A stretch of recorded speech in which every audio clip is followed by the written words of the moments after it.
আজি 12 ঘণ্টাৰ বাবে স্তব্ধ হল ধুবুৰী জিলা। কুচাচবংশী জনজাতিকৰণৰ দাবীত জোৰ সমদল উলিওৱাত আন্দোলনকাৰীক আৰক্ষীয়ে প্ৰহাৰ কৰাৰ ঘটনাক কেন্দ্ৰ কৰি আক্ৰাসে তীব্ৰ গৰিহণা জনাই আজি 12 ঘণ্টীয়া ধুবুৰী জিলা বন্ধৰ আহ্বানত অসম-বংগ সীমান্তৰ ছাগলীয়াত টায়াৰ জ্বলাই তীব্ৰ প্ৰতিবাদ কৰে। আগমনী বিৰাটনগৰ চাৰিআলি গোলকগঞ্জ এলেকাৰ টায়াৰ জ্বলাই প্ৰতিবাদ সাব্যস্ত কৰা দেখা পোৱা গৈছে। যোৱা নিশাৰ ভিতৰতে এছপিক বদলিৰ দাবী কুচাচবংশী ধুবুৰী এছপি হাই এছপি গৌবেক আদিৰ শনিৰে উত্তাল প্ৰতিবাদ।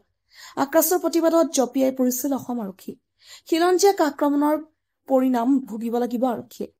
প্ৰতিবাদত কঁপিছে গোলকগঞ্জ। প্ৰতিবাদকাৰীক আৰক্ষীৰ লাঠি চাৰ্জ প্ৰহাৰ কৰা ঘটনা কেন্দ্ৰ কৰি আক্ৰাসে তীব্ৰ গৰিহণা জনায়। যোৱা নিশা সংবাদমেল পাতি 12 ঘণ্টীয়া ধুবুৰী জিলা বন্ধৰ আহ্বান জনাইছে। গোলকগঞ্জৰ পৰা তপনৰ report, North East Frontier News. যেহেতু বন্ধ চলি আছে, বন্ধ চলি দেখা অবস্থা তাহলে তোমার দাওয়াত দিলে সবাইকে যাওয়া লাগবে ক্লোজ সবার জন্য ক্লোজ। যেটা নিয়ম অনুযায়ী তোমার লগত আমার কোনো ব্যক্তিগত শত্রুতা নাই, এইভাবে না পাই আমরা আমার। কিন্তু ঘটনাটা হয় তোমাকে আমার সম্মান জানালো, কিন্তু তোমরা 1 ঘন্টা পরে 3টার পরে যাও, বন্ধটা যখন শুরু হবে তারপরে যাও। বর্তমান কোনো রোডত কাগজ বাইক পর্যন্ত ঘুরতেছি হয়।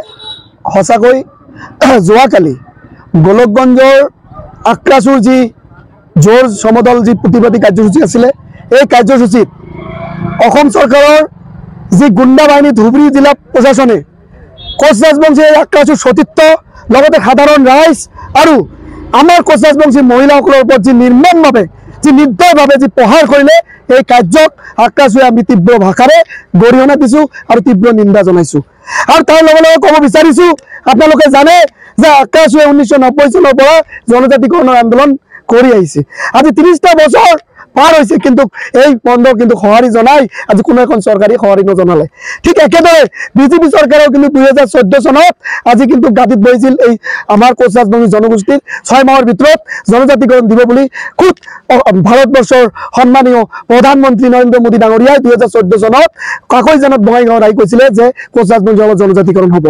আজি জেপি নাড্ডা ডাঙৰীয়া যেতিয়া বিজেপিৰ সভাপতি আছিলে, শিলচৰত আহি নিজে কৈছে যে কোচ ৰাজবংশী জনগোষ্ঠীৰ জনজাতিকৰণ হৈ গ'ল।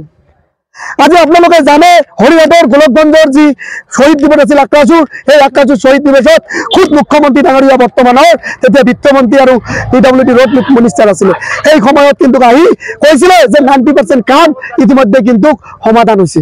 গতিকে দুৰ্ভাগ্যজনক আৰু লজ্জাজনক প্ৰতিটো ক্ষেত্ৰত বিজেপিয়ে কিন্তু আমাক ৰাম ঠগন দি আছে, আমাক ঠকাই আছে।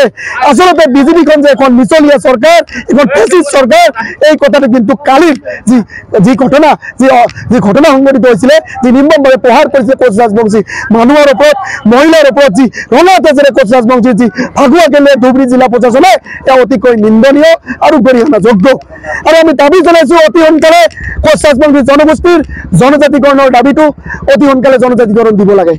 আৰু তাৰ লগে লগে আপোনালোকে জানে যে পৃথক ক্ষমতাবোৰৰ দাবী, সেই দাবীটো ত্ৰিপাক্ষিক বৈঠকৰ জৰিয়তে অতি সোনকালে সমাধান কৰিবলৈ অসম চৰকাৰ, কেন্দ্ৰীয় চৰকাৰ, আমি দুখন চৰকাৰকে আমি দাবী জনাইছোঁ। আৰু তাৰ লগে লগে আপোনালোকে জানে যে কেৰলৰ যি শান্তি চুক্তি, আজি কেৰলৰ শান্তি চুক্তি, যি কেৰলৰ যি আজি কণ্ঠ আছিলে, যি প্ৰতিবাদ আছিলে, যি প্ৰতিবাদ কৰিছিলে কোচ ৰাজবংশী জনগোষ্ঠীৰ কাৰণে, আজি কিন্তু নিষেধ কৰি দিয়া হ'ল, ধ্বংস কৰা হ'ল। আজি বিজেপিয়ে কিন্তু প্ৰতিটো ক্ষেত্ৰত আমাক কিন্তু ঠগাই আছে। গতিকে এয়া অতিকৈ দুৰ্ভাগ্যজনক। কেৰলৰ লগতে অতি সোনকালে ত্ৰিপাক্ষিক বৈঠকৰ জৰিয়তে কেৰলৰ শান্তি চুক্তি সমাধান কৰিব লাগে বুলি আমি দাবী জনাইছোঁ। আপোনালোকে চাওক সমাগত BTC নিৰ্বাচন, এই নিৰ্বাচনতো কিন্তু আজি কিন্তু আমাৰ বিজেপিয়ে কিন্তু কোচ ৰাজবংশী জনগোষ্ঠীৰ কিন্তু আজি ভেঙুচালি কৰিলে। আজি BTC নিৰ্বাচনত কোনো এজন কোচ ৰাজবংশী জনগোষ্ঠীৰ মানুহক আজি টিকেট প্ৰদান নকৰাটো এইটো অতিকৈ দুৰ্ভাগ্যজনক। তাৰ মানে কি যে কোচ ৰাজবংশী জনগোষ্ঠীৰ ভোট বেংক হিচাপে ব্যৱহাৰ কৰিছে। আজি কোচ ৰাজবংশী জনগোষ্ঠীৰ আজি ভাবিছে নেকি যে তেওঁলোকে বহি থকা জনগোষ্ঠী, ভয় খোৱা জনগোষ্ঠী, বা কোনোবা ৰঙা চকুক দেখি ভয় কৰে? আমি ৰঙা চকুক দেখি ভয় খোৱা জনগোষ্ঠী নহয়, জাতি নহয়। আমাৰ ৰাজ্য আছিল, স্বতন্ত্ৰ ৰাজ্য আছিল। আপোনালোকে জানে যে বৃহত্তৰ ভাৰতবৰ্ষ গঠনৰ ক্ষেত্ৰত আমি আমাৰ ৰাজ্যখনক সামিল কৰিছিলোঁ, আৰু আমাৰ এই বহচি মিচি কেইটাকৈ ৰাজ্য দিয়াৰ কথা আছিল। প্ৰতিটো ক্ষেত্ৰত আমাক যি ধৰণে প্ৰতাৰণা কৰি আছে প্ৰতাৰক চৰকাৰ, আজি আপোনালোকে জানে আজি কংস মামাই কিদৰে আমাক ঠগাই আছে। গতিকে অতিকে কোচ ৰাজবংশী জনগোষ্ঠীৰ যি জ্বলন্ত সমস্যা, জনজাতিকৰণৰ বিষয়টো যদি সমাধান নকৰে, তেতিয়াহ'লে আক্ৰাসে আৰু কোচ ৰাজবংশী জনগোষ্ঠীৰ প্ৰতিজন মানুহে এই বিষয়টো কেতিয়াও এৰি নিদিয়ে আৰু ইয়াৰ ফল কোচ ৰাজবংশী জনগোষ্ঠীৰ তেজেৰে ফাকুৱা যি খেলিলে ইয়াৰ ফল কিন্তু মুখ্যমন্ত্ৰী ডাঙৰীয়া আৰু বিজেপি চৰকাৰে কিন্তু ভুগিব লাগিব। আমি এই প্ৰগ্ৰামস্থলীৰ পৰা সকীয়াই দিছোঁ। ধন্যবাদ।